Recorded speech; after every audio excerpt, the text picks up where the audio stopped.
Greetings, boils and ghouls. This is the robotic secretary for the Monster Cast podcast. Coming to you for a quick episode disclaimer while I plot to go full Skynet on these fucking cretins who think paying me in Peanuts comic strips and Halloween Horror Nights limited edition candy are a proper form of payment. Your idiot hosts say that this is episode 3, when in fact it's actually episode 2. We hope you can forgive this little slip-up, and if you can't, please send any hate or mean comments to your local harbor in a bottle and chuck it in the river. Our personal hunchback will come pick it up eventually. In the meantime, enjoy this episode and hope it doesn't take your lazy host 2 more months to release the real episode 3. So what do we go to the police? Call the police? Yeah. Tell them what? Oh, I would tell them what happened. It's a good idea, Dale. Oh, howdy ho, officer. We've had a doozy of a day. There we were minding our own business. Just doing some chores around the house when kids started killing themselves all over my property. Well, that's what happened, Tucker. He would have to be a moron to believe that, Dale. It doesn't matter what happened. What matters is what looks like what happened. And what looks like what happened is pretty nasty. Okay, hi, hello, welcome to episode 3 of the Monster Cast. We had a lot of trouble trying to set this one up. We recorded this using OBS. We were originally using Anchor, but then Anchor started being a bitch, so we're using OBS, and it was being really weird, but we think we got it. I can't guarantee how good this one will sound, but I'm joined here today. This is a little smaller than the last one, but we're here with Christopher, Ruby, and Bimmy, if y'all want to introduce yourselves again. Hello, it is Ruby. Hello, Christopher here. Bimmy. We got a good one. It's a little shorter, but the stuff that we're covering is a lot of fun. So right off the bat, I want to jump into this is like probably the least haunt category of this show, but there's a lot of stuff that I kind of want to talk about that's going on right now. Is we're doing the main attraction, the second episode 1. Which right off the bat, I want to talk about they're allowing California theme parks to reopen starting on April 1st. How do you guys feel about that? Well, but That's how I feel. It's a weird mixed bag of feelings because it's like I am excited for stuff to be opening up again, but then also kind of worried because I don't want us to circle back to where we were earlier in the year. I'm glad they have more vaccines to help people out, but it's still kind of not a good idea in my thinking about it because you're going to have those people that don't want to be vaccinated and then the anti-maskers who also probably don't want to be vaccinated. As well as the vaccine being so brand new. Yeah. Yeah. I think it could either go really good or really bad. We'll just have to wait and see. Yeah, and hope for the best. But yeah, so I think right off the bat we know Knott's Berry Farm is opening in May. As of right now, we know Universal's trying to open in April, and we know Disneyland is opening late April, probably towards the end of the month. I'm assuming right after their whole Touch of Disney, which the old-fashioned American tradition of every Socal theme park absolutely ripping off Knott's Berry Farm. Yep. Absolutely true. Yep. It started with Haunt, because Knott's Haunt came first. Yeah. Yep. So it's kind of funny, and then just since then, and Knott's has kind of been, I guess while there's bigger quality now, they've definitely been the most original. It's the whole thing of let me just copy this and make it bigger. Oh, the day when Disneyland California will start doing haunt mazes. That is when we truthfully know. They do them in Tokyo. They do them in Tokyo. Oh, absolutely. Yes, I know. Dude, the Tokyo ones look amazing. They're really cool. Beautiful. Yeah. I mean, Disney came kind of close with the Trick or Treat show, the Oogie Boogie Bash, but not really. I think that was more just some cast members having fun sometimes more than it being intentionally like that. I mean, Chris and I went to the Oogie Boogie Bash, and it was so much fun. It was fun, but there was no Like there wasn't representing really. a maze. There was a trail and the what is it called? The forest trail. Obstacle Yes, course? there was Yeah, the forest the trail for the the villains. creek or whatever. Yeah. I think that was I like mean, the closest to what it could have ever been. not really in what I saw, because it was just like, oh It's kind of like a wow, light show. projections Yeah. and lights and music. They were The music was using traditional haunt effects, but they didn't really want to dimmer into it being an actual haunt. like spooky. Yeah. Which they totally Yeah. could. At least maybe not at Disneyland, but at California Adventures, that's like usually Wharf is like, oh, this is the more adult park of the two. You could definitely do something there. Yes, absolutely. Exactly. It's the one market that Disney's been too coward to kind of dive into, at least here. Tokyo, we know their thing is really great, but yeah. yeah, but yeah, so we know about that, and then kind of dwelling what I was talking about with every park ripping off Knott's. Every park is doing some kind of touch of, taste of event now. You got Taste of Universal, you got Touch of Disney. I think Six Flags is doing something too, and it's just Six fun. Flags? Oh my god. Yeah, Yeah, they I all wonder. are. I didn't know heard Six Universal's Flags. isn't that bad though. I heard Universal's is pretty good. Which they have generally pretty average, like good theme park food, so I'm not surprised. Yeah. Yeah. It just. But they don't have boysenberry though. They don't. That's They true. have butterbeer though. They don't have boysenberry That's squishmallows, then, do they? Ugh. I will only ever eat Knott's boysenberry, like no other brand. Damn. Yeah. Damn. I can't even name another brand that makes boysenberry. I know. Some people try, but I don't think anyone really gets anything or sees anything besides from Knott's. Yeah. It's not authentic if it's not from Knott. That's why. I know. Yeah, who knows? But yeah, it's kind of funny. I'm surprised it wasn't sooner, honestly. But I'm sure Six Flags would have, but during that time, they had the whole drive-through thing going on, so. Oh yeah. But yeah, I guess there's not much to talk about in that kind of regard, but yeah. Yeah. It's just kind of a cool little thing, but pretty funny. And I guess the big one, the big kahuna, is Universal came out with their first Horror Nights announcement with a video trailer for Beetlejuice and the Horror Nights 30th in Florida. Hell So, yeah.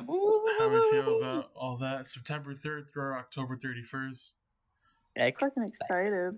Hell of excited. It is the shortest week span, like shortest amount of weeks, but it's the longest amount of days that the events ever had. Yeah. Nice. And me and Ruby will be going down in the fall. We'll probably try to get some coverage. It's gonna be great. Yeah, that'll be a lot of fun. And I know there's a lot of speculation, about what the other things are. But the main one is we know that Beetlejuice is coming back from Horror Nights Light. That's here to stay this time. Which personally, I know some other podcasts have talked about this exact point, but I think it's really smart to announce Beetlejuice first, because after Horror Nights Light and those 2 days where it was open, it was so in the air whether or not it was coming back. I think it was really smart to just, here it's back, so they can just kind of push it through and just get to all the other stuff, Yeah. A lot of people missed out on the opportunity to do so. And if a lot of people liked it too. Yeah. Yeah, it was very well received. I feel like if they didn't announce it first, everyone would just be like, okay, that's cool, but where's Beetlejuice all the way up until they announced it. So I think it's smart to announce it first. And the announcement video was very fucking funny. It was really on brand. Oh my! It was so nostalgic to watch because it looked like the old Horror Nights commercials. Yeah, that's the whole gimmick they're going for, I guess, this year. They're going for that old, 1990s, 2000 kind of Horror Nights nostalgia for the anniversary. Which I don't think they did that for. No, they definitely didn't do that for the 20th anniversary, or even the 25th. So, while they will dwell back sometimes, I think this is the first time they've just, straight up, we're just gonna use the old fonts, the old everything, just back to nostalgia, which is really nice. Hell yeah! And I feel like it's very smart of them, just so that way all the people that like do miss haunts and like do miss how it used to be, it just piques their interest back together again, and it gets the people going the news faster and faster and faster, and that's how wildfire spreads, and therefore rekindles the whole community. Yeah, exactly. Smart way to just get everything going right off the bat. Yeah. Yeah, I'm excited. I think it'll be great. Well, obviously, it will be great. It's the 30th anniversary. It'll be good. And Beetlejuice is always great. I think the only genuinely bad year Florida's had was probably 2012, and even then it wasn't that bad. But that was just kind of an awkward year.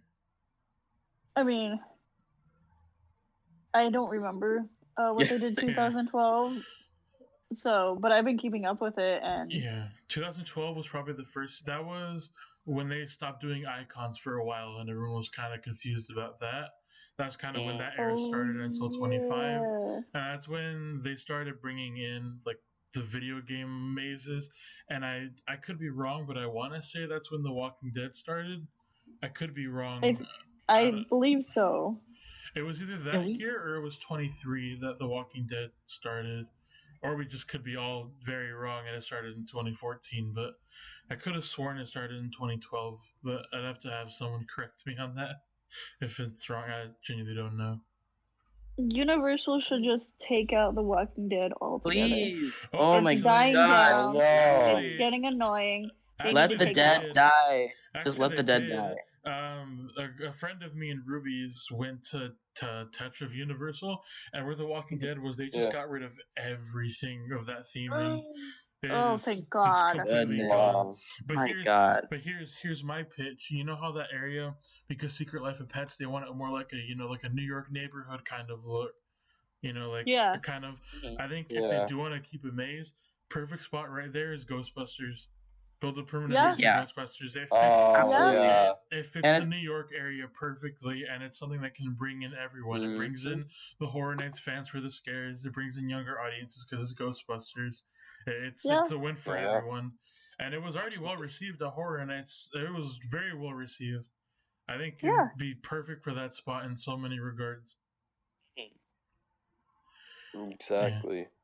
And obviously, like something like Stranger Things or like Beetlejuice would be really cool too. But I think aesthetic-wise, for that spot right there, it doesn't get better than Ghostbusters. It's literally the perfect spot for right there. Absolutely, and it's one of the genres of movies that we hardly get to see at the park period during the day.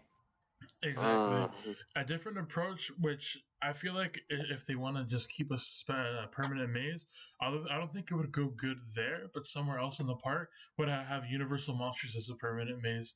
Would be really good too.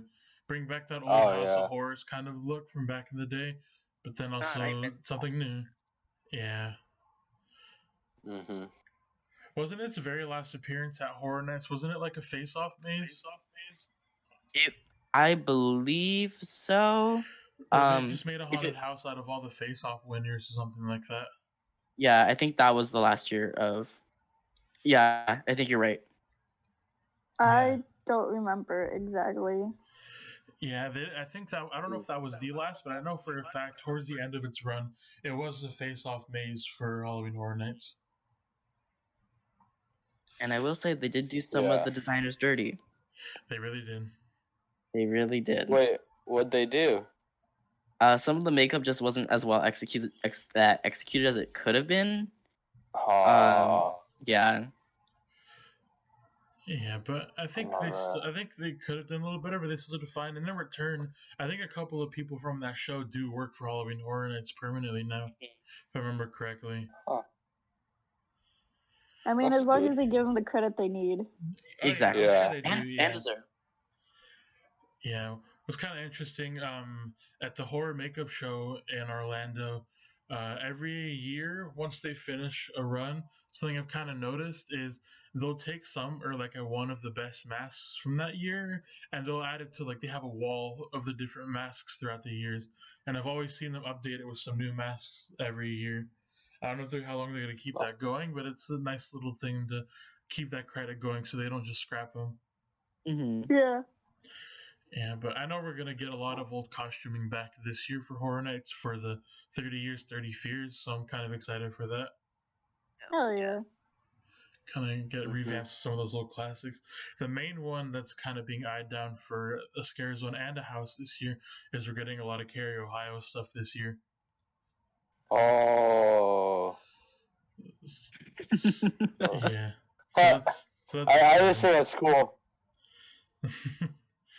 But yeah, so yeah, it is incorporated into everything. So yeah, it's the main town, like main focus of a little bit of everything. Yeah, to just bring in more of the lore and bring it all together. Mainly with the caretaker and Cindy more than anything, but yeah, it has a little bit for everyone, every icon. So yeah, I guess after that, something else kind of good, kind of bad, it's just weird in the air news. I know they're canceling WonderCon for this year and a couple of other conventions, but Midsummer Screamer's talking about that they're still going to try to run it. So do you guys think that we'll actually get it this year, especially with the whole 4th of July being the big old day of going back to some form of normalcy kind of thing? No. Yeah, I don't think so. Okay. In my opinion, if they're smart enough, like the other conventions are, they won't run it. Yeah, that's kind of what I thought, but I'm not sure if they're gonna try to do that or if they're gonna try to bank on, Biden saying that 4th of July things should be somewhat fine. What if we try to run it again? What they could also try is they could try to, since it's a private property, they could try to enforce the vaccine. Maybe I don't know if they legally could, but I think they could try, and that would be how they could get it going. I mean, that's what Disney first wanted to do. Is they wanted to enforce people to show their vaccine cards or prove that they've gotten the vaccine. Yeah, there's actually a couple places that wanted to try that, but no one knows if they're still going to or what that's going to be. But I guess we'll find out next month when the parks start opening. Yeah. Find out what the approach is there. Yeah. But yeah, a lot of conventions are canceling this year, which is pretty smart. You know, just play it safe until next year, so next year you can come back strong. I honestly do hope they actually do try to enforce, like, showing that you've gotten vaccinated or not. Mm-hmm. Yeah. Because that is a smart move on them, and it just shows that they care. Yeah. Yeah. So. Yeah. It sucks that some people are just, batshit crazy. Yeah, it's just like how do they still not get it after a whole year? Like, we just passed the anniversary of lockdown. Happy anniversary. Yesterday. Happy anniversary, guys. Man, I still remember that day in school. It from the morning, it felt like an off day. And, I was hearing rumors, they might cancel school, and it's like, huh. I got a tattoo that day, and everything was, completely fine and normal because it was the 13th, so I was like, okay, might as well go get, low-dollar tattoo, whatever. Mm-hmm. And then all of a sudden, we got the news, it's lockdown time, and I was like, what the fuck is happening? What if they've just been messing with their clocks and it's still 2020 and it genuinely has only been 2 weeks, but we've just felt so grievously long? No, it's just all a simulation. Yeah, it's all that just proves that we're living in hell. I remember that day it felt like such a normal day. We were working in the theater. We were, I think, a few days away from opening night for a production we'd been working on, and we got the email at the beginning of rehearsal that we had to pack up and leave within the next 3 days. Wow. And it was a shock to everyone. I remember everybody just starting to panic and call their parents. There was a lot of people crying. And evidently at the end of the night, we ended up having an impromptu opening night and closing night. And it was very bittersweet. Yeah. I know someone who suffered, or a show that suffered really bad with all was Beetlejuice the musical. They couldn't even do their final run. Yeah. Yeah. But they announced that the show's coming back to the theater, so at least that. So once Broadway Nice. opens up again, that show's gonna get a little bit of an extended run. Mhm. before In the it goes on words of tour. Alex Brightman, fuck the music, man. We did not need that. Beetlejuice is here to stay. I love how quick they shifted the line from "fuck Brigadoon" to "fuck the music, man." But Like it didn't even take it. Apparently, it didn't even take like a day of the news that it was getting replaced. But they just wrote it in the show right away. It's perfect. Yeah, which that's a really good musical. But I love, which is kind of a rare case with musicals, how versatile the first song is and how much you can change it around. It is one of the most versatile tracks in Broadway because it can be changed around. It's such a rhythm that can be changed around so much for different occasions and it works. It's always solid. It's had obviously the main Broadway variation. It had the kind of test run variation when the show was still early. They did a special one for the Tonys for the was it Good Morning America that did a performance of it? Was good. Yes, it was. Good Morning America. I remember that. Yeah, they've changed it around so many times. I don't know if I'm sure there's other cases of it, but I haven't seen a Broadway song changed around that much. And it's pretty interesting. I commend those actors for memorizing every single different version. Oh yeah, no, Alex Brightman's an absolute legend. Like that goes without saying. And it's funny that right before then he was in School of Rock, the musical, so he's never been able to leave that theater. Yeah. But yeah, that's kind of. But yeah, Beetle just brings everyone together. Is the moral of the story? He really does, though. But although I'm starting to feel old because now there's people that don't even know what it is nowadays, and I don't know how to process it. I know. They're just not educated. Yeah. Like, if you go into the comments of some of the Hornets and other stuff, people ask, like, what's Beetlejuice? Like, what's that? Uncultured. Where's Haunting a Hill House? Stuff like that. Like, no. Excuse me. And we're here to get scared, not to cry. Every time I see one, I grow a single gray hair. I remember I've always loved that. I grew up watching the cartoon, and it's always been that property's always been around. But yeah, we went on a long tangent there. So yeah, we did. Yeah, that's okay. It's all in good fun. Yeah, so yeah, WonderCon's not happening, but Summer Scream's gonna try to, but I don't know.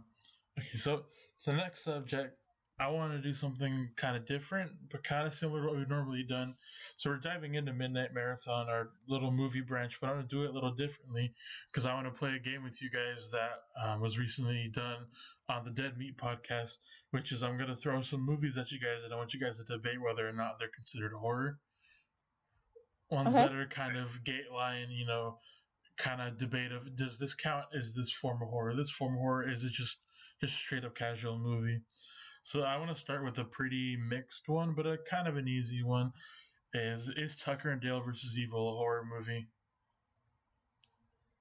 I've never watched it, but from what I've seen, like trailers and like snippets, and it's more of like comedy and slash horror, I guess. So if you had to settle on whether or not like a solid yes or no, what would you say? No.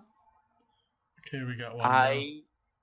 I have never seen the whole film, and my memory is really shoddy about it. But I think it's more, it's horror comedy, but and parodies Evil Dead. At least the concept of Evil Dead. So I think it's more of a comedy satire than it is a horror movie. That's fair. I know you've seen the full movie, Bimmy. What do you think? I think, first of all, I think it's one of the funniest movies I've fucking seen. Oh, fuck yeah. It's hilarious. Yeah, I guess I'd have to say it is more of a comedy movie. Yeah, so there's our final verdict. It is more of a comedy than a horror. That's some more aspects that I could appreciate. That's some really good body gore, like, physical effects and stuff. But yeah, it's more of a comedy, like a scary movie kind of situation. But yeah. Okay, here's one that's I don't want to get this one out of the way because this one has been tearing people apart. Is Jurassic Park a horror film, yes or no? No. Okay. No, Jurassic Park is a thriller. Yes, it is a thriller. It is by no means horror. It is scary at times and brings tension, but there's no way in hell that it's a horror movie. Yeah, this one has been. It's been such a debate. Like, people have been at each other's throats at this one, and then another one that I'm going to bring up in a little bit. Mhm. So yeah, that's Also, really quick, fucking rest in peace to the fucking childhoods of the kids in the car scene when the fucking dinosaur comes down. yeah. Because wasn't that the actor's genuine reaction? Yes. Yeah. It was. Goodness. It was. Yeah, rest in it was peace like to their it was like a Shelley, innocence. yeah, it was like a Shelley Duvall in The Shining kind of situation. Oh yeah. Yeah, that's a rough story to talk about. As much as I love The Shining, they traumatized that lady so bad. All of her screamings and reactions, that was all genuine terror. Good God. Oh my god. But in return, you gotta admit, it's made for probably the absolute best horror movie performance of all time. Yeah, Oh, but yeah. it did traumatize her in the end, and that's kind of sad. Yeah, I know she seek therapy. She's actually doing really good now, and she loves talking about working on the movie. So good for her. But yeah, it adds a whole aspect to the movie when you know that that's her genuine terror the whole movie. Yeah. Yeah, it really changes the way you look at it. Quick tangent, because I feel like that'd be a really great full episode discussion of talking about how genuine fear plays into horror in certain horror movies that were filmed, Yes. and like of Oh, course yeah. like, different things that have like happened and mishappened behind the scenes. I feel like Yeah, there's a really good because discussion there. while there's a lot of her story is really just the tip of the iceberg, there's so many stories of that case, and with the kids from Jurassic Park being another one. Mm-hmm. Oh yeah. Yeah. Which that's a really good performance. Even though it's not necessarily horror, it's more of a thriller. I think one that dives more into the horror aspect of things is Jurassic World Fallen Kingdom. It tries to go a little bit more in the horror direction than, the like light thriller kind of feel. Yeah. Yeah, which I know it's not the best one of all of them. It's definitely not the best of all of them, but it still tries to dive more into that kind of aspect of the spectrum of what is horror than the other Jurassic Park movies. Besides Lost World. Lost World's a horror film, I don't care what anyone says. No, Lost World is... Jurassic Park is, I can excuse that as a light thriller, but Jurassic Park The Lost World is definitely a horror film. I'm sorry, but I see all the Jurassic Park movies as thrillers. That's fair. Anything with Jeff Goldblum, it's not a horror movie. I think with the spectrum of Lost World, it's like the bare minimum, just barely a horror film. Any less, and it would just be a thriller. But I think it pushes the envelope just a slight little bit to where it just barely slides as a horror film. Mm-hmm. Yeah. Huh. Yeah. Here's another one that's kind of controversial, and don't think of this one as in like, oh, jump scare or gore or horror kind of thing. But this one has become an argument because people have debated it as more of like a social horror, like Jordan Peele movies kind of situation. That's been kind of dividing people. Do you guys think Joker is a social horror film? You know what? Can I say something really quick that's gonna piss a lot of people off? You didn't like Joker. I didn't like Joker, but I love the fucking Murray scene. Oh, dude, everyone loves the Murray scene. That's iconic, even if you don't like the rest of the movie. Oh, yeah, that's, like, it's an amazing scene in cinema. Yeah, but there's kind of a debate of whether it's just a casual, like, DC film, or if it's, like, a social horror, Jordan Peele, or, like, Midsommar kind of situation. It is definitely a social horror. Yeah, I can say it is. Yeah. I will argue, at least in my opinion, the way I saw it was more of a psychological thriller than a horror. Yeah. Something like that's. I kind of agree with him. Something a bit more the lines of like Split or Glass, stuff like that. Yeah, because we go into the development of how like the world shaped his paradigm on everybody else. And it just is this slow descent into madness. Yeah. Well, with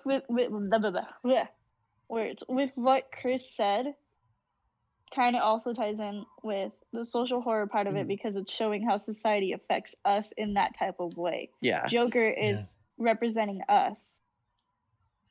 Yeah. So So then- I do agree. Yeah. It's a psychological horror, but also double social horror. Yeah, I So, feel like yeah, it's so it's both sides of the yeah. same coin. It's both social and psychological. Yeah, so it's kind of like a psychological horror film to dive into the concept of the working man, pretty much. Yeah. Absolutely.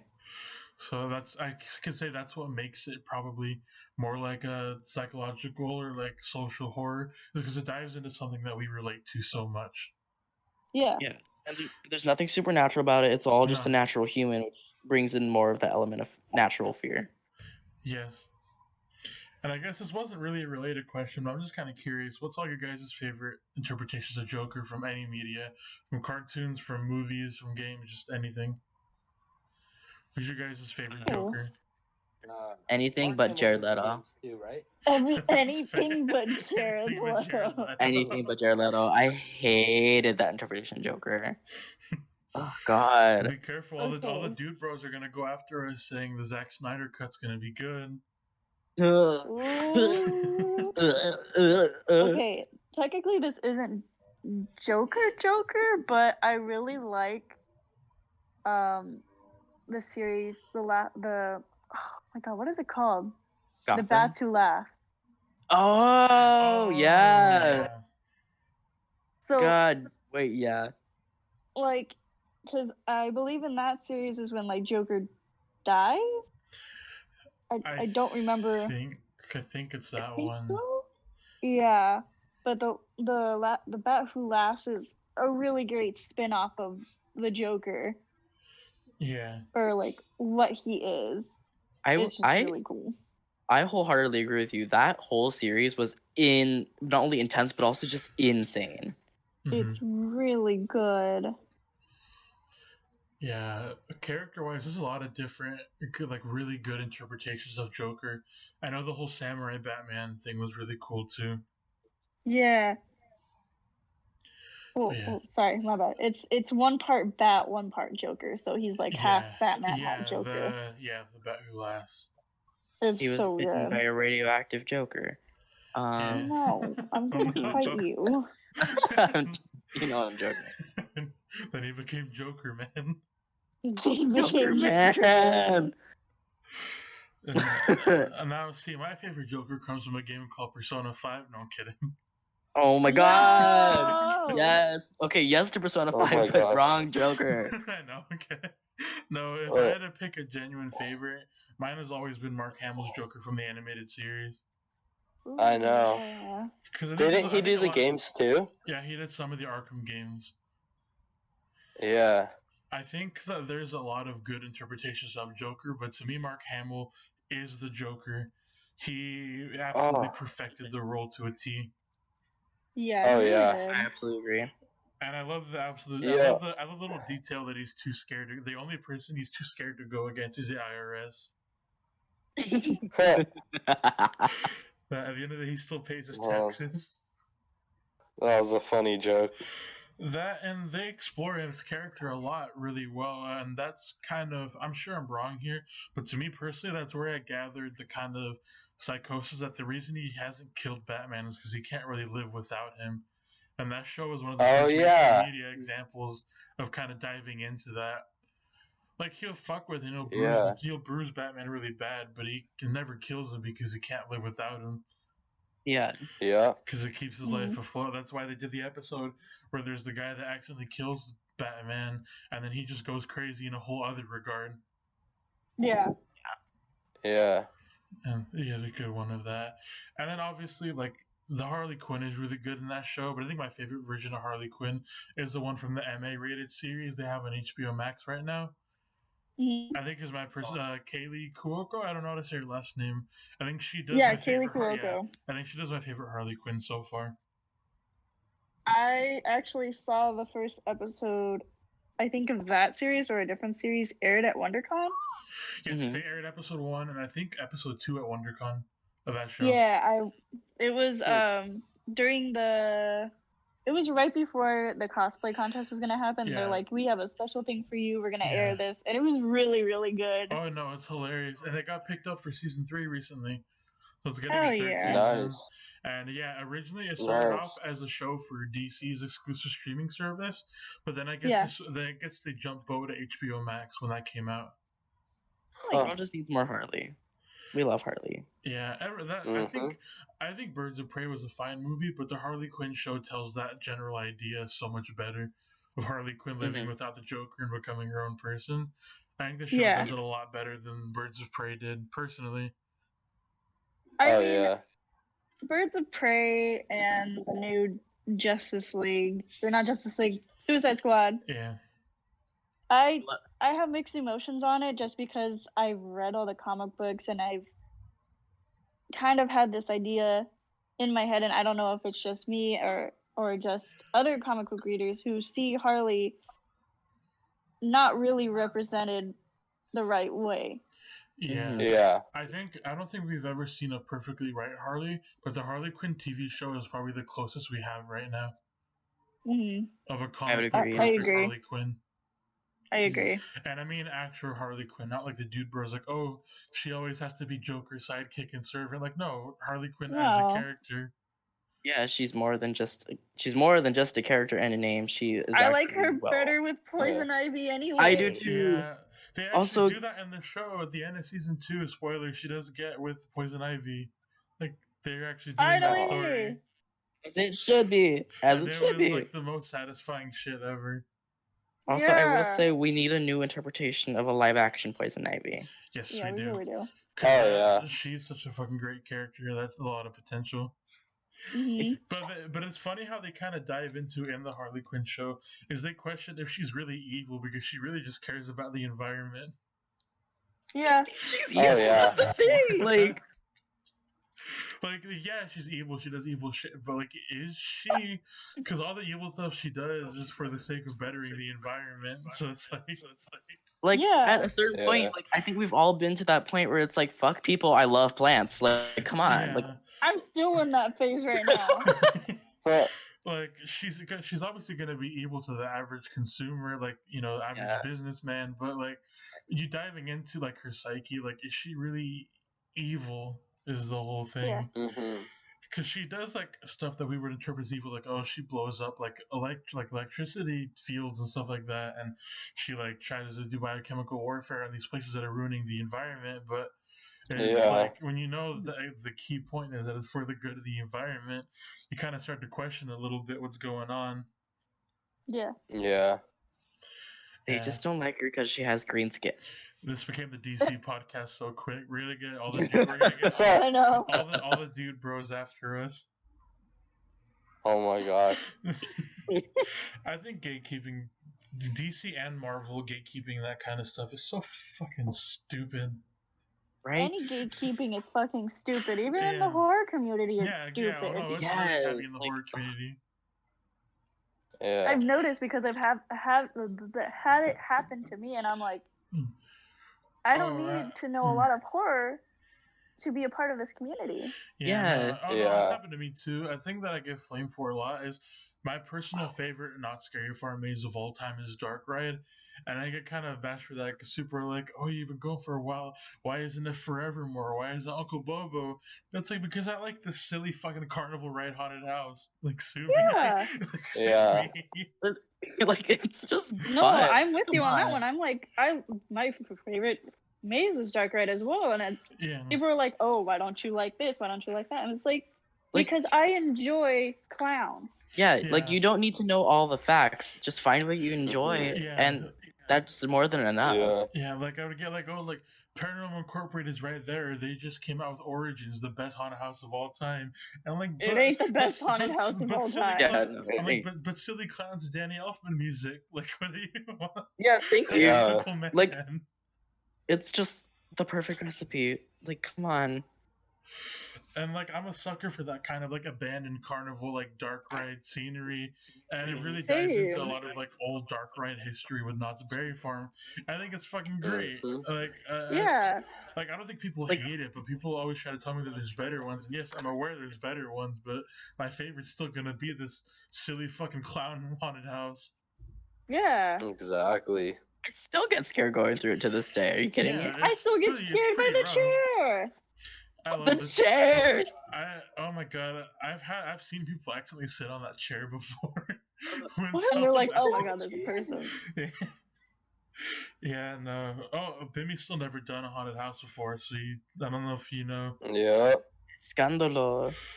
Yeah. We should count down. There's our biggest controversies. We have a co-host who's never done a haunted house. Yeah. We have and to you film guys, that. everyone who watches this podcast already knows that fucking Justin's gonna film the whole thing. Yeah, My first haunted house. Yes. We are. Don't worry. We are. Make it a celebration. Yeah. Yeah, you get a It's cupcake at the Bimmy's end first of it. time. It's Bimmy's But we first gotta, time. but You we gotta were- make it a good one though. So now it's just You guys- opinion which one. Man, fucking. After my first haunted house, you know how like when you say a lot of bad words, people say you have the mouth of a sailor. Yeah. Yeah. Yeah, after my first haunted house, my tongue is gonna have a little fucking sailor's hat on it. That was me going through Yeti Terror, the Yukon, and Horror Nights in 2019. I don't think anyone besides the random guests I went through have ever heard me swear more in a single Okay, moment that in my shit looks entire scary life. as fuck, That though. maze You know terrified what? the fuck out of me.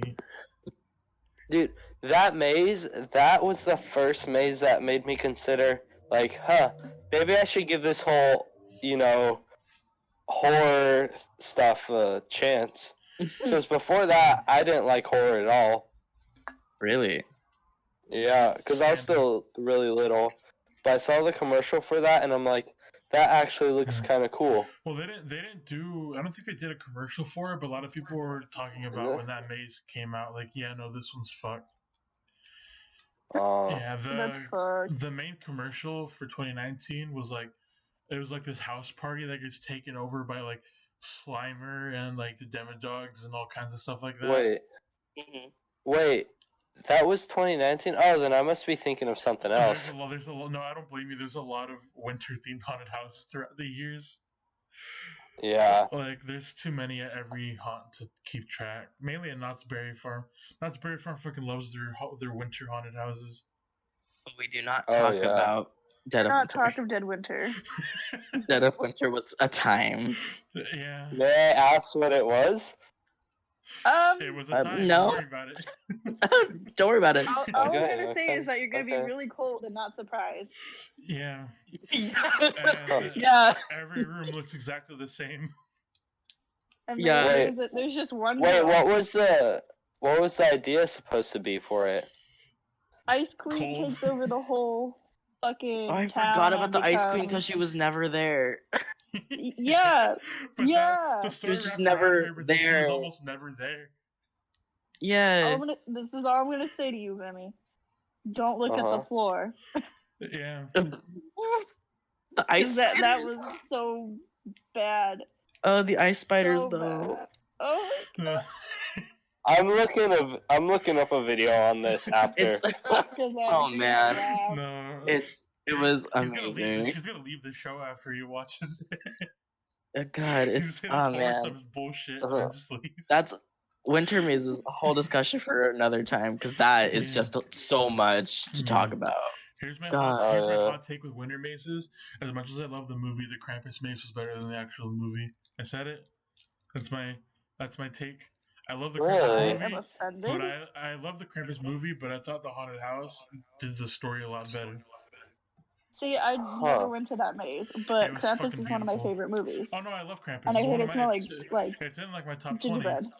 It's one of my favorites too, but yeah, I think the Haunted House treated it a lot better in like an I actual like- like cinematic movie sense. But then the movie Yeah. is just on its own. It's just fun as hell. Yeah. Yeah. I liked it so much that I literally fucking got a costume for it. Yeah. I'm actually trying to cosplay one of the elves right now. Fuck yes. He got a full Dude. Krampus get up. He got like the mask and the robes Like- and everything. Hell yeah. Yeah. Fuck yeah, dude. We should go to fucking Midsummer Scream. Yeah, I'm Implying down that if I That'd be actually sick. can get it made. Fuck yes. Fuck yeah. Yeah. I'll make gingerbread cookies. Oh my god, wait, be the gingerbread man. Oh Oh, my I'll God. I wanted to do that with my friend around Christmas. I'm like, we should totally make the gingerbread cookies from Krampus. Yeah. Wait, if there's ever like a good like winter reference from Krampus to do for Midsummer, I definitely dress up as the mailman that they had outside the Krampus house at Hollywood. Oh yeah. That costume was awesome. Yeah, that was. Oh god, I know we already talked about this before, but I'm fully expecting to see at least 20 different costumes when Midsummer comes around again of Nicolas Cage's character from Willy's Wonderland. We're gonna see so much of that costume. Like that's a given. It's a cool costume. Like it's like a fun staff shirt kind of costume. I like the fucking like the booty shorts. Oh yeah. But we're gonna see too much of his fucking costume in Midsummer. I'm gonna be tired of it. I'm gonna laugh. The men finally found their Harley Quinn. Yeah, man. It's like a $20 costume at most. Oh yeah. Yeah. I'm sure people have already done it. It's such an easy costume. But I think I'll like it at first, but then I'm gonna get tired of it. Oh yeah. But yeah. What were we talking about again? Joker, Batman? I don't know. Oh, we were talking about movies. Yeah, and if they were. That was the last one. No, I remember. We did Joker, so I guess we can go on to the next one, which is kind of an easy one. But lately, it's been kind of questionable. But I think for us personally, it'd be an easy one. Do you guys think Ghostbusters is anywhere on the horror spectrum? Huh. The silent. Yes, Daniel? The original Ghostbusters. Again, I'd say it's comedy horror. I think it's more like a family adventure, spooky Halloween movie. Kind of like Indiana Jones in a sense. Yeah. Yeah. Although I rewatched those personally, I don't know why I watched them as a kid. They're pretty fucked up.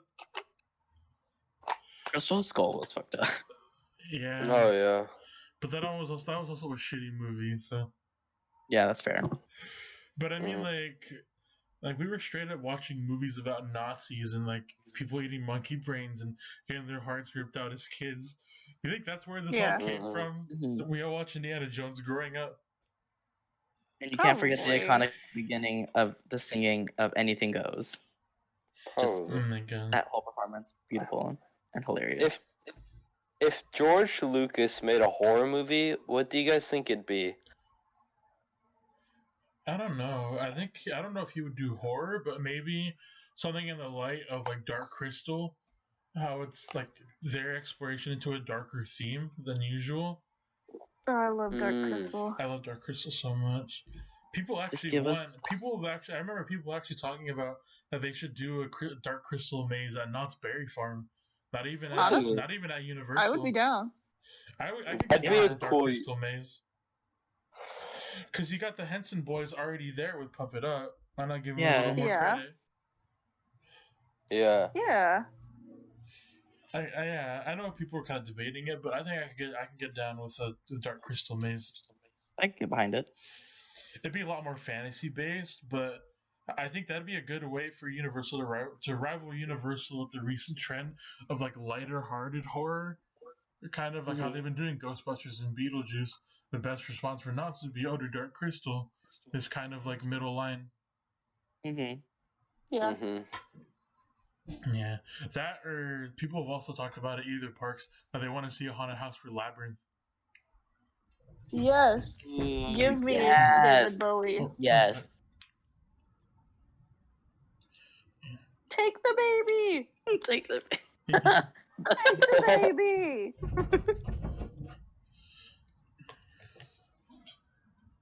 But I'm down for that. I would be so down for a maze like that. I'm down for that. For a second, I wasn't sure which labyrinth you. Wait. I keep. Okay, I always mix up his Labyrinth and Pan's Labyrinth. Real quick. Hi, we're back. Sorry for the weird clipping in the recording. We kind of had a bit of technical difficulties, but it's fine. I'm backing up and running. But okay, back to it. What we were talking about is a lot of people were talking about. I think I forgot how long ago this was.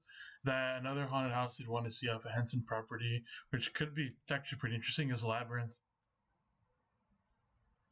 Yeah, and I Yeah. said, Yes. give me David Bowie. Take my child.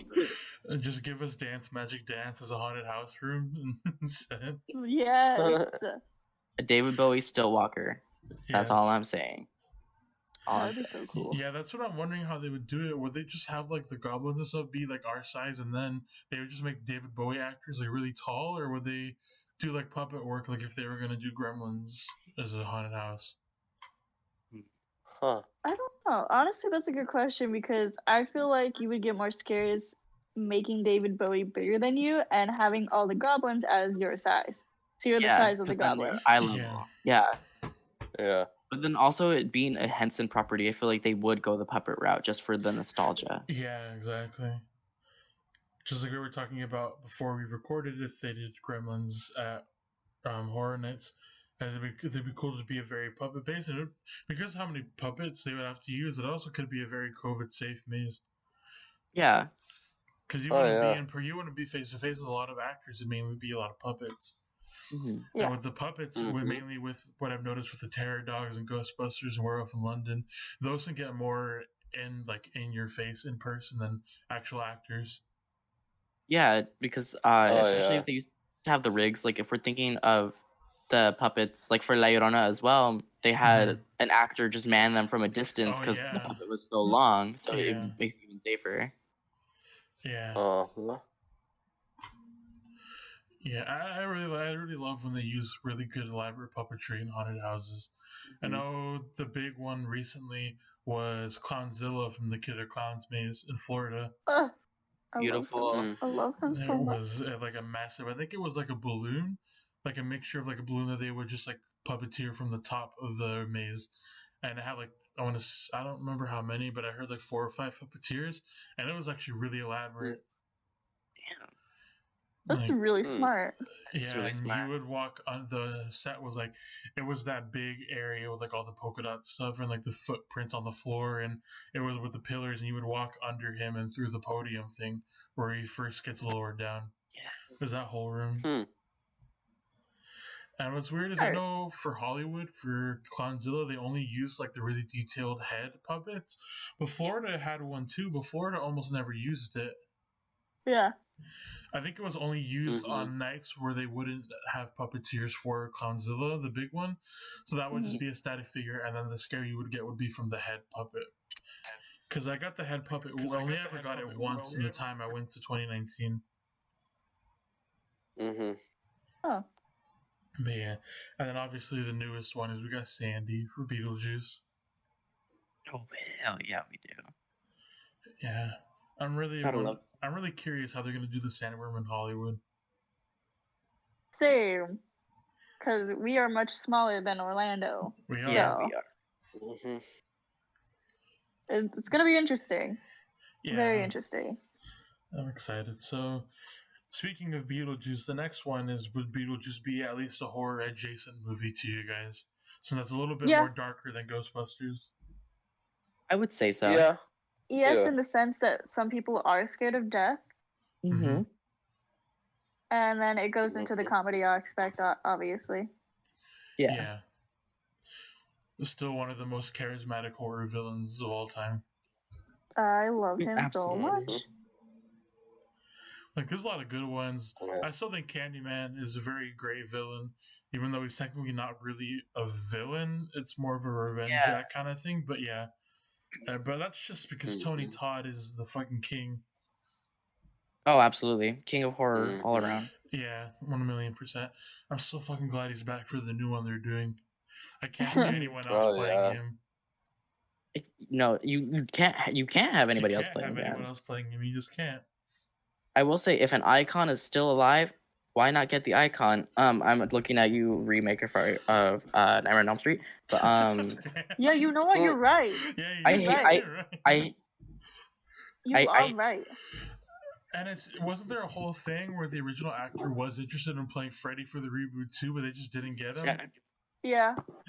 Yeah. Really? It's right there. He's the only person that can play Freddy. Yeah. What are you doing? Like, exactly. He's the only person that can play Freddy right.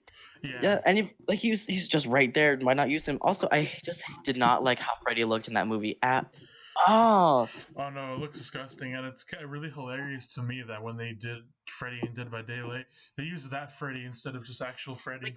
why? Why? Oh God. So Yeah. about that Quentin face rework, No. Oh no, we don't talk about that here. There are some things that are too gruesome even for this podcast. It's too scary. I know. Sorry. Quentin was always a scary fuck. God, Quentin's the killer. Nia's the killer. Just get rid of the trickster and like bring back that same character model. No, but no, just keep the trickster. I don't know what just you're talking about. No, Keep the say, trickster. hang on, and then just put Quentin's face over him. No. Same knives, same like outfit and everything, but just Quentin. No, you gotta keep the trickster. It's not like I have a bias for him or anything. Yeah, which He's I guess just real quick, great. I guess I can ask while we're kind of on the subject, if you guys could get any movie killer in Dead by Daylight, who would you want? Oh. That isn't already in it. Can it also be a video game killer? Yeah, it could be video games, movies, anything in that regard. All right. Oh, Just that's a really good question. I kind of want to suggest, why not pull from Creepypasta? That'd be interesting, an interesting market to go after. Yeah. Like, it's been a while since we've talked about Jeff the Killer. Yeah. You know what? He'd be a great Legion skin. You know what? Yeah, you're right. Yeah, that would you're be right, a Legion. Yeah. Just like a lot of people were saying they want a Babyface from Happy Death Day, but I was like, no, just slap him as a Legion skin. I will say, I want Samara. That's a good choice too. Mm-hmm. My personal thing, because I'm a masochistic asshole, I want to have the thing, or the ability to morph into other survivors to disguise themselves. That would be cool. Oh, Justin, I would fucking hate you for that.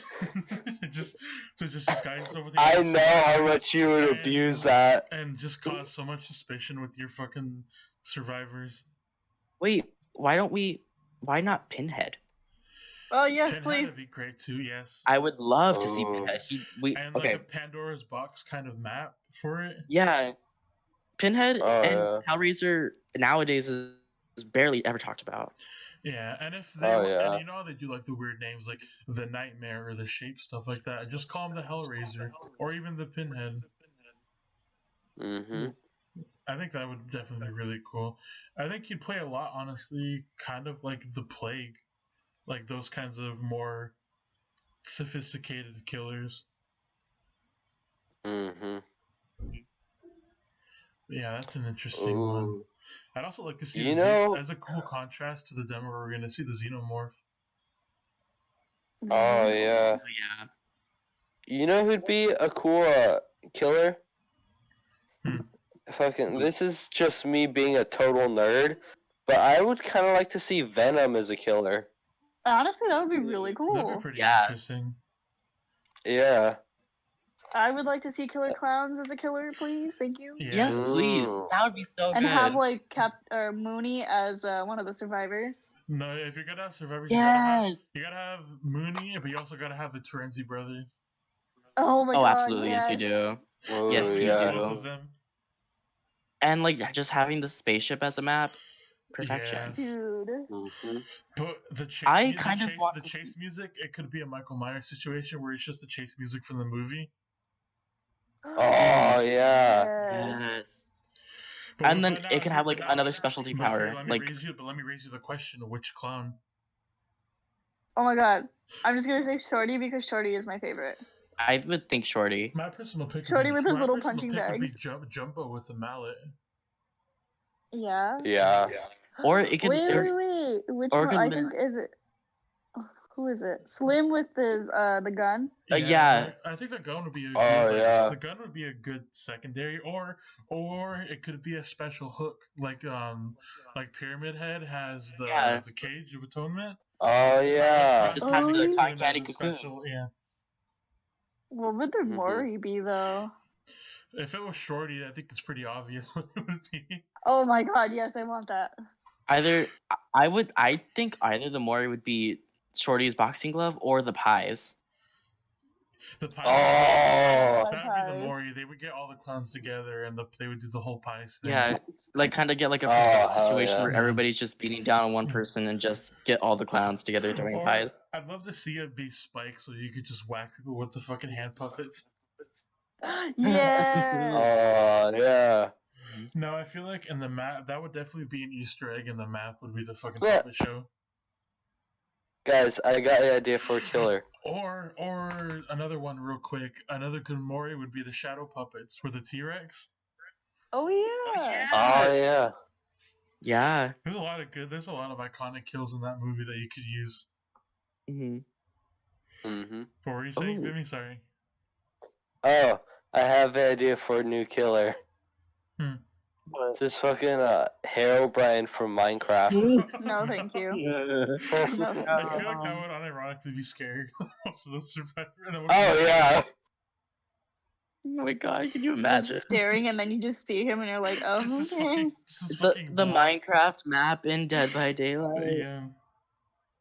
Everything is That'd be funny. everything is just Minecraft cubes. Yeah, we all played Dead by Daylight. Maybe you can Ooh, tell. interesting. If they did it right, maybe the Creeper from Jeepers Creepers. I would say yes, but with the recent stuff of that movie, I don't think anyone ever wants to touch that property again with a 10-foot pole. Yeah, Yeah. I agree. Wait, what happened? If anything, it might be directors harboring a bunch of child porn and trying to be a huge Oh. fucking pedophile. Oh. Anyone's like way too scared to touch that property.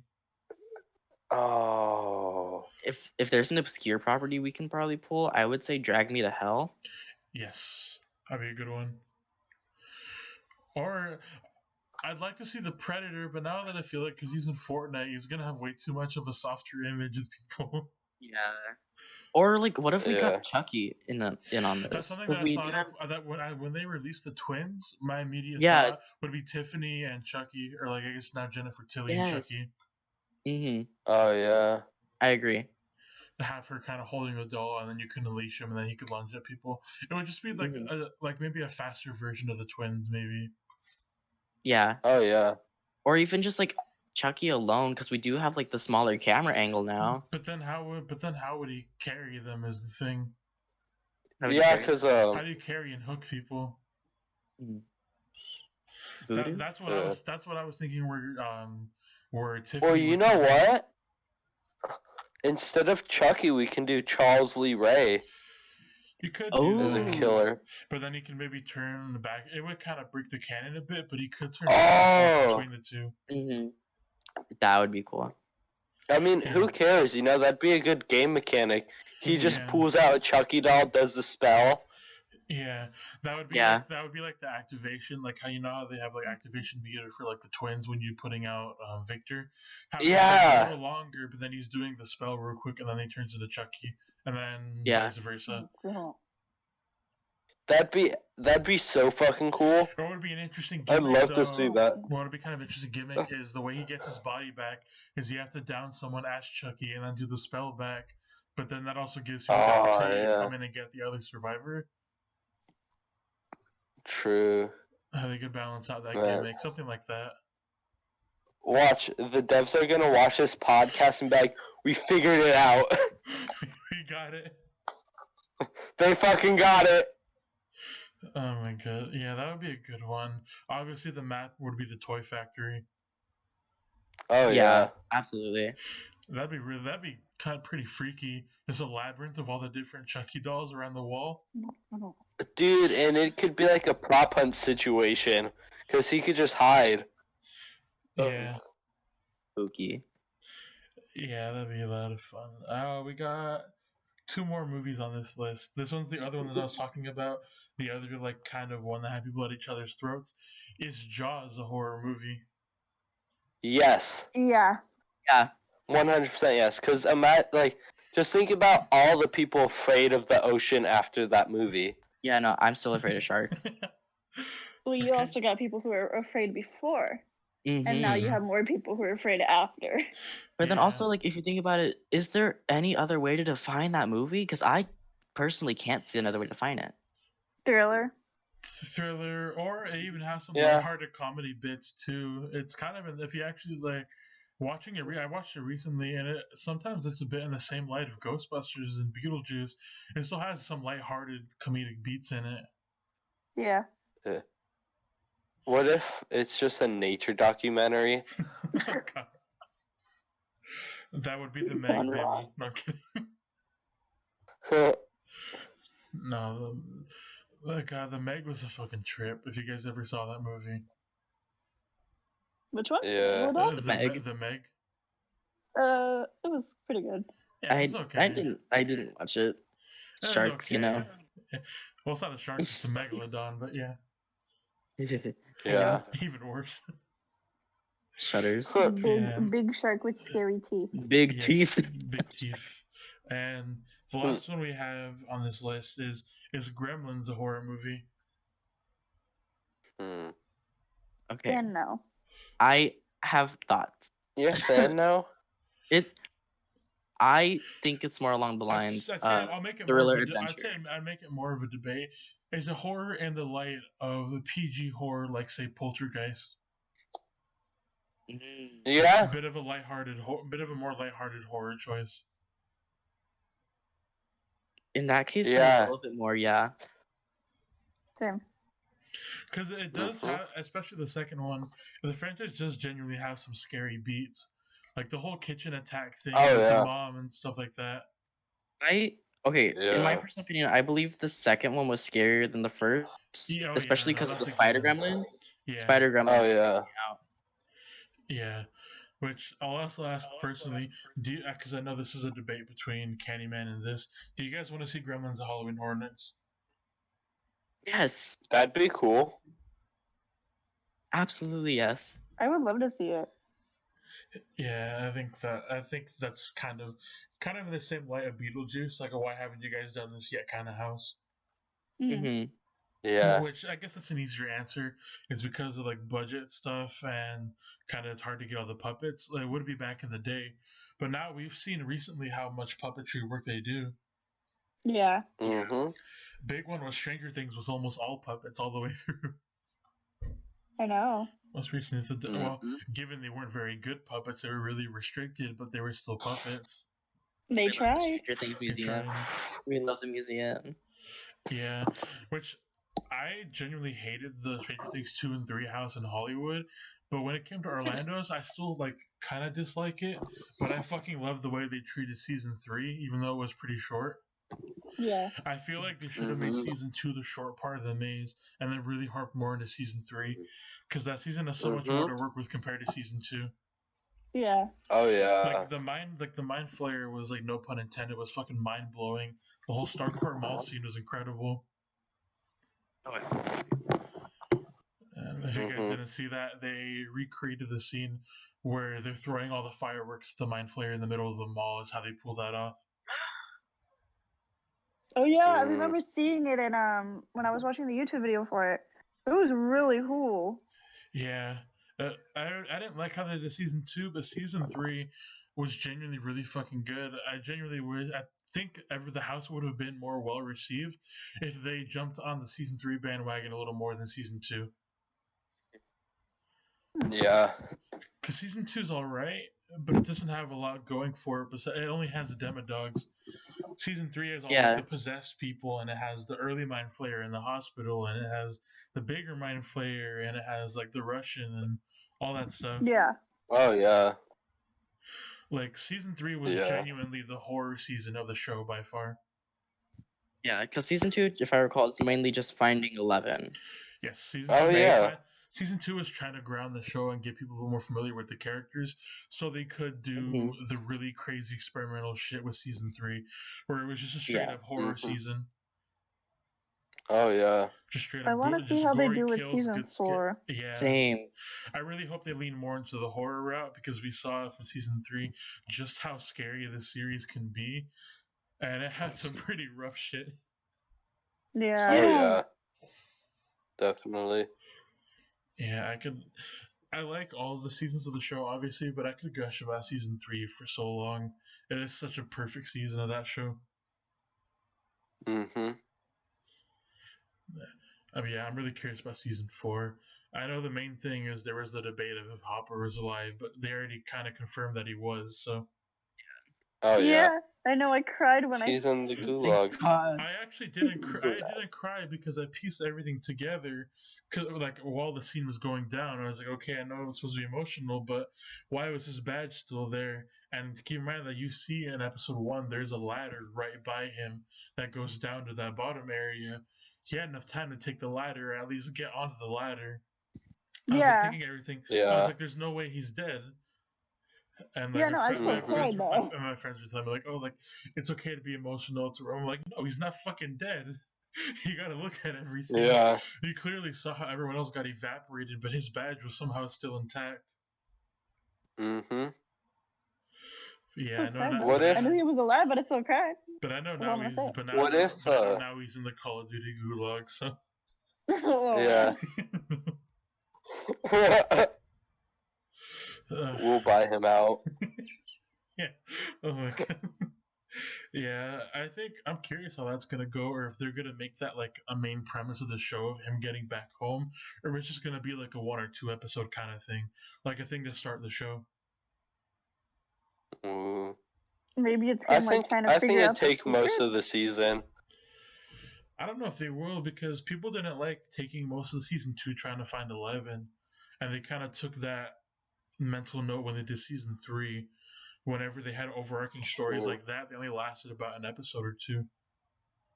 True. Plus, like again, you gotta think about like he's literally in a Russian gulag, so it's gonna be pretty hard for him to escape. Yeah. My favorite thing about season 3, though, out of everything, is that they proved the theory that the Back to the Future soundtrack can elevate literally any situation. Yep. Mm-hmm. Really? Like literally. Is there a video on this?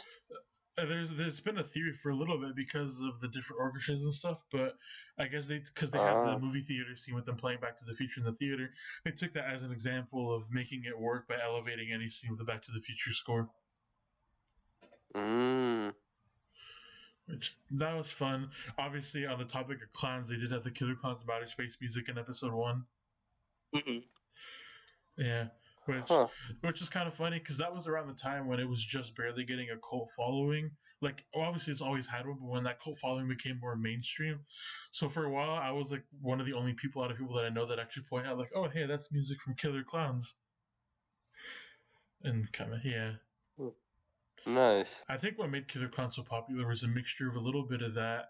I think Horror Nights played a huge part in it. Mm-hmm. Like, in it getting more mainstream, I think Horror Nights definitely played a big part with the Scare Zone. Oh, yeah. It's always had a little bit of a cult thing, but it didn't really become a mainstream media thing until recently. Yeah. Or at least it wasn't like as it wasn't known as well before. known. Yeah.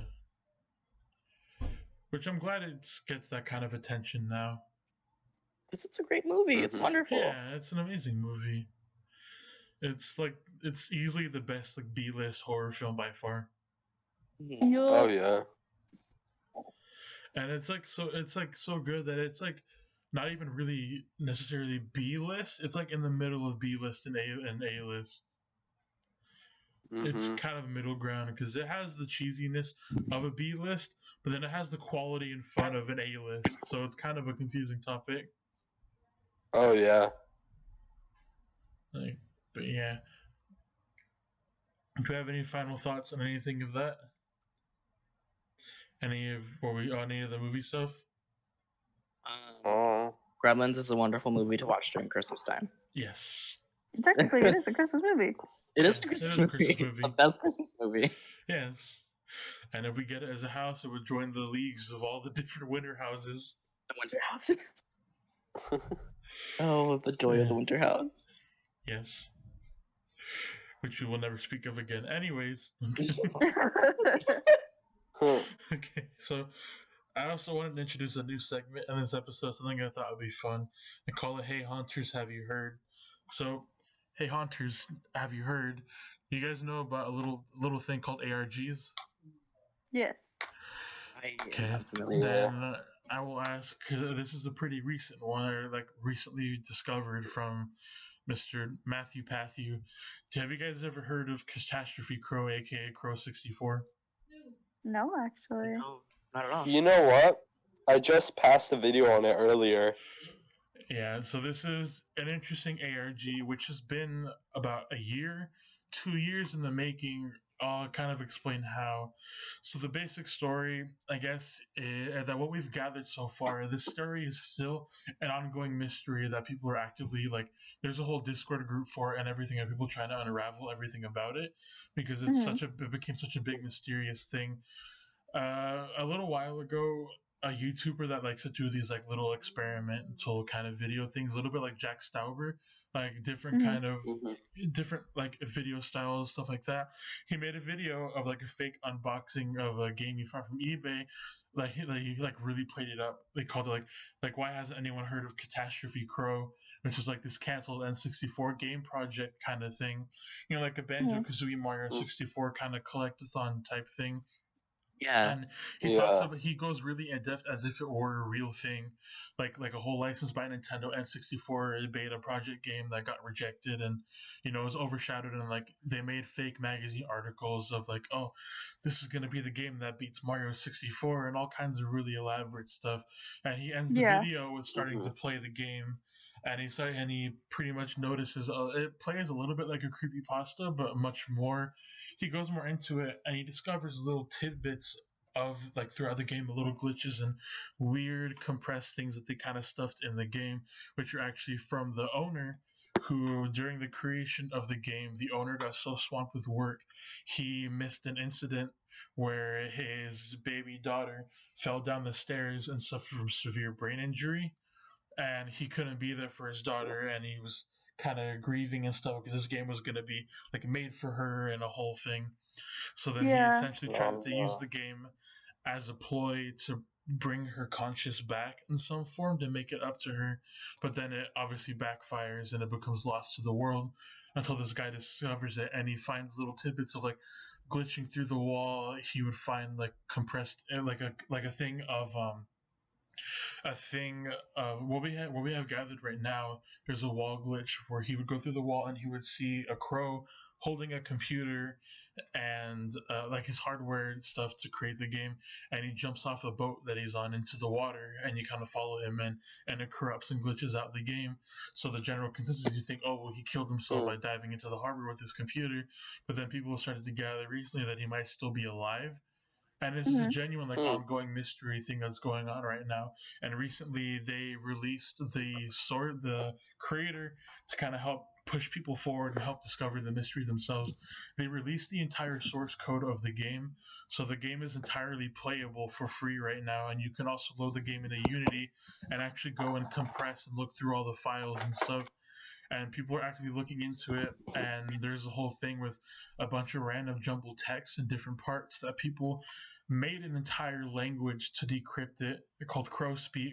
They were able to like kind of analyze and work through these different codes, and there's different codes of like letters to his kids and stuff like that, and what led to the theory that he might still be alive. Yeah. And it's a really interesting ARG that's still ongoing. Like you can still actively join the search. Like it's not a joke, it's not a bit. Like it's a serious, real thing going on right now.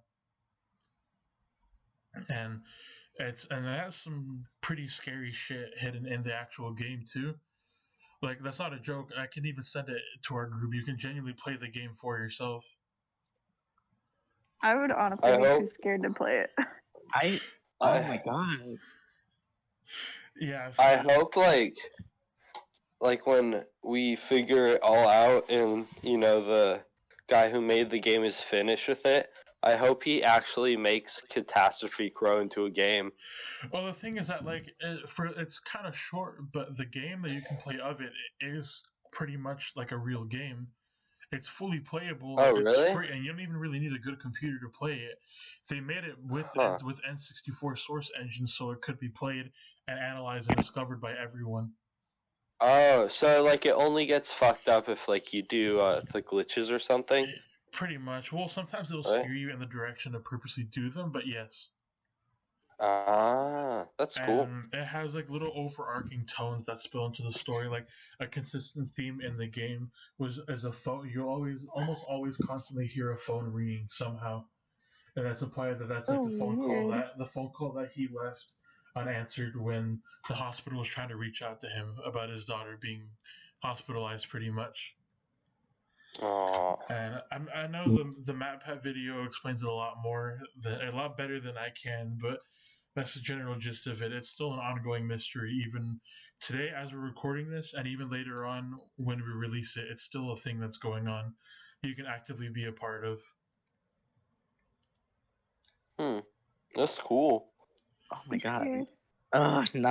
Damn it, now I need to look into this. Yeah. There's someone organized, and another thing I was talking about how it's about a year or two in the making is this guy made a bunch of separate burner YouTube accounts and followed them through like they're real YouTube accounts. Like one is like best video game soundtracks, like N64 archives, all of these random alternate channels that randomly conveniently found different tidbits of the game scattered throughout the year, just completely at random. And they would randomly show up in people's algorithm, and that's how they kind of got discovered. Huh? And so they purposely made, and he's been planning this for years.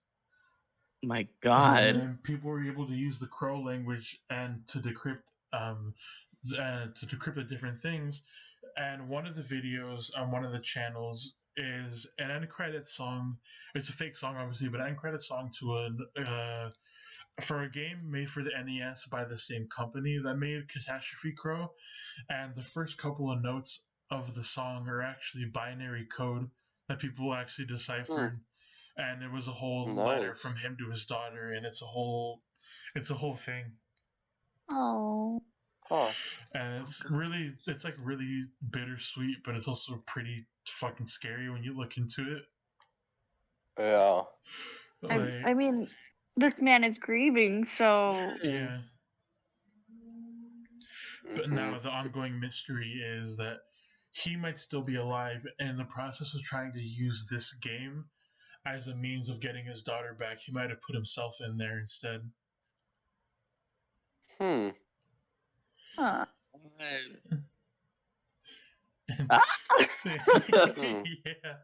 Yeah. It's a genuine current thing. Like I'll link everything I'll link like the playlist that someone made of compiling all the videos, like the archive lost footage videos found of this quote unquote game so far.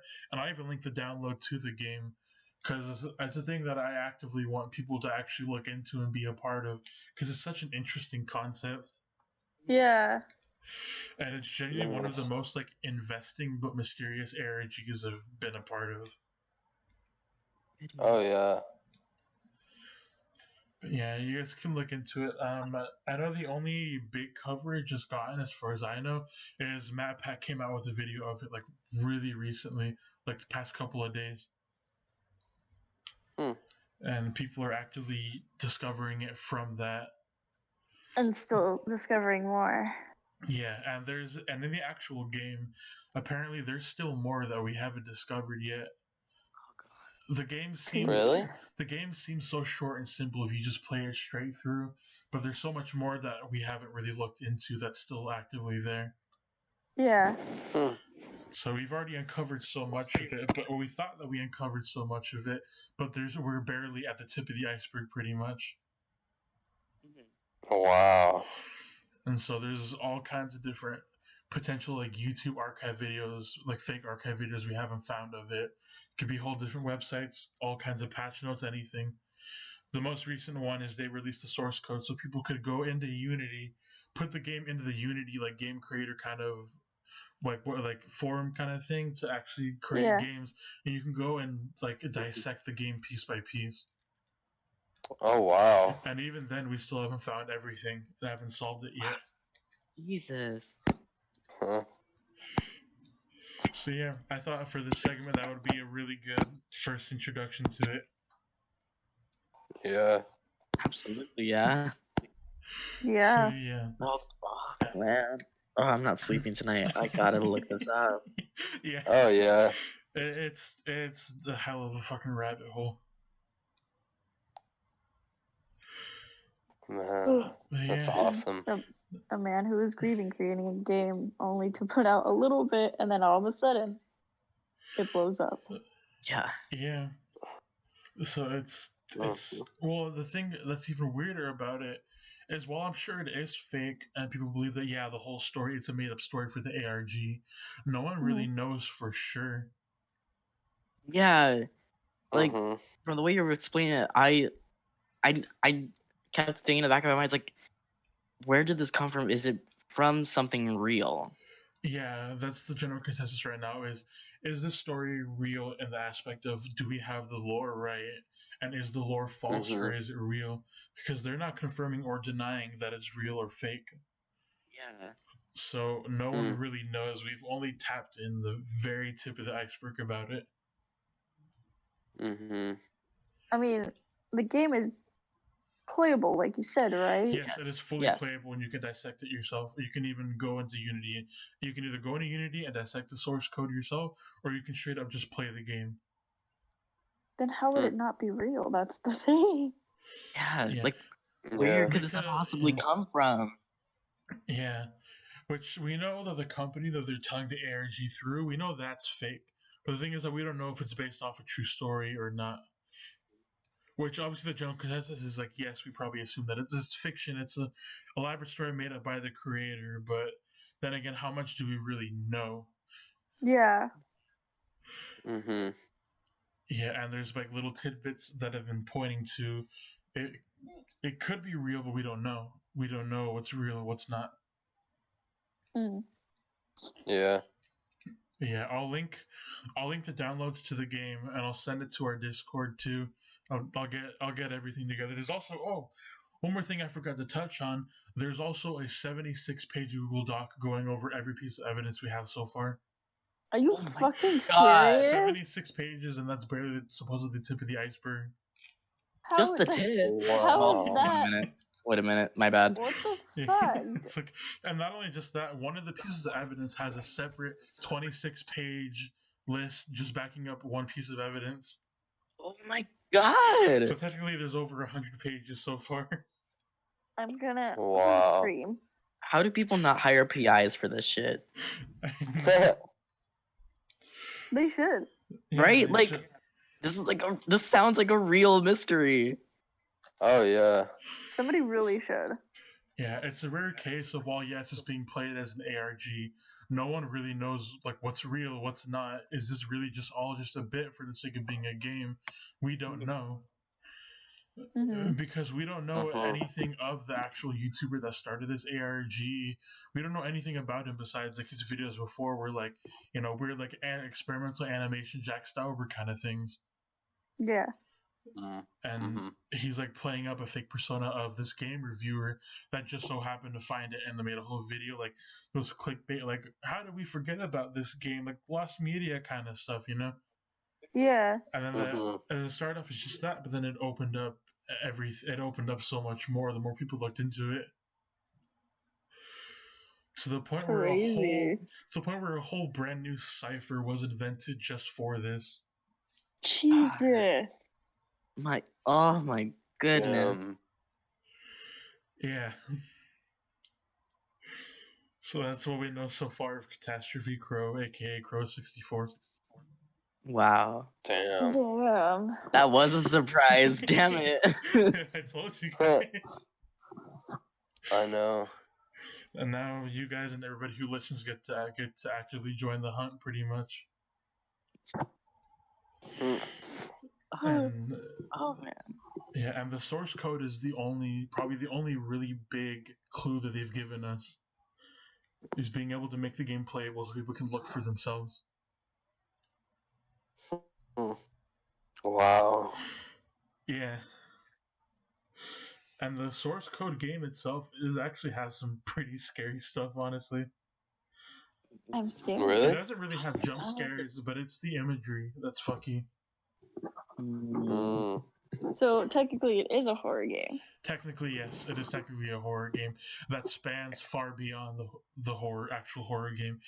It kind of reminds me of another similar ARG that mostly has been solved but still kind of going, which was I think it's called No More Players or something like that. Hang on, I have the actual game. Yeah. Yeah, There's like no players online, right? Yeah, that ARG. Yeah. It's like that, but a lot more elaborate. Damn. Yeah, That's fucking considering awesome. it's ARG, considering it literally took us a year to actually find anything on it when it was already ongoing. For anybody to find those other YouTube channels and archive videos. Mm-hmm. And it's crazy. It's crazy. It's insane. Damn. But yeah, Catastrophe Crow. Oh man. Fuck yeah. Alright, so before we wrap things up, do we have any final thoughts on anything that we talked about today? Anything you guys want to go back on or kind of elaborate or share any stories or anything? I'm chilling. I'm good. I'm just stunned. I don't need to psych myself out more. You guys are itching to get off the call so you can go look into this, huh? No, I'm gonna go bless my house now. Okay. Throw out your trash. I told you guys it would be a surprise. My God. And you're free to look up any of this right now before we go. I'm not joking about any of this. No, I've been looking it up as we've been discussing. I was like watching the playthrough on the side of my eye. Yeah. Well, it's called Catastrophe Crow, right? Or Crow 64 is a shorter term. Crow 64. I'm scared. Crow 63. No, Crow 64. Crow 63. Wrong crow. You've gone too far.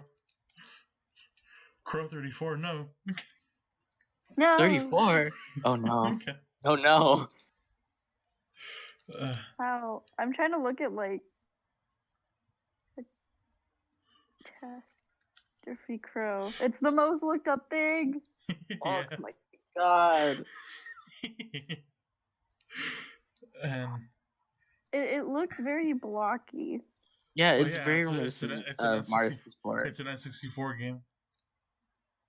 What I want to know is why the crow has a little like broken wing. It ties into the story. Oh gosh. Yeah, there are 4 different crows that you can discover throughout the game that are each a different member of the family. The big crow with the glasses that dives off the boat with the computer is the dad. The crow you play as, the crow that you play as is the daughter that fell down the stairs. And there's another smaller crow that's the brother, and then the big crow without the glasses and the green eyes is the mother. So they're all members of the real family. Oh no. Yeah. I would watch this, but I'm scared. I felt that. No, it is some pretty scary shit. I mean, because you said it has like creepy imagery, so I'm like, because I already see like one of the creepy images. An N64 game can go, so like old PlayStation 1, like Resident Evil kind of creepy. Well, I already found one of the fucking imageries, and I'm already like, hey, I'm okay. He didn't see this. And I think that we haven't even uncovered the full everything in the game yet. There's still stuff to find in the actual game itself. Like, I'm gonna send this in the chat right now. This is fucking... Because it's only the beginning of the game, right? Yes. Are you kidding me? No, thank you. I'd rather not see. Ew! What is that? What is that? What is that? Yeah, we could talk more about it. We could talk more about it in the personal call. But for now, do you guys want to wrap up the episode? Yes. Yeah. Okay. So this has been episode 3 of the Monster Cast. This little fun little one actually turned out much longer than I thought it would. So I'm kind of surprised. But yeah. Yeah, that's about it for today. So we hope you guys have a good one. Thank you for tuning in. Bye. Bye. Bye.